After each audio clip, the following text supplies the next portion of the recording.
এই 4টা ব্রিজ আমাদের আগামী 6 তারিখ একনেক বৈঠকে আসবে। স্বাভাবিক গত 15-20 বছর আমাদের কাঙ্ক্ষিত উন্নয়ন থেকে আমরা বঞ্চিত। এই নদীর উপরে যে ব্রিজ হওয়া দরকার সেটা আমরা সকলেই জানি। আপনারা সবাই আশীর্বাদ করবেন।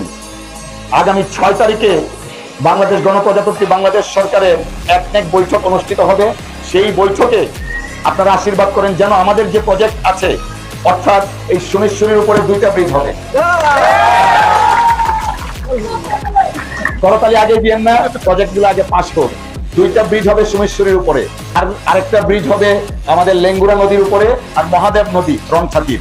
এই 4টা ব্রিজ আমাদের আগামী 6 তারিখ একনেক বৈঠকে আসবে।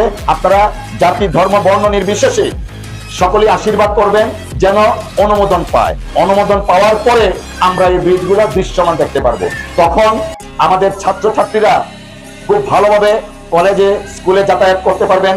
আমাদের যারা অন্যান্য পেশাজীবী শ্রমজীবী কর্মজীবী মানুষ প্রত্যেকেই যাতায়াত করতে পারবেন। আর সবচেয়ে বড় কথা, আমাদের এই এলাকা একটা পর্যটন নগরী হিসাবে গড়ে তোলা হবে।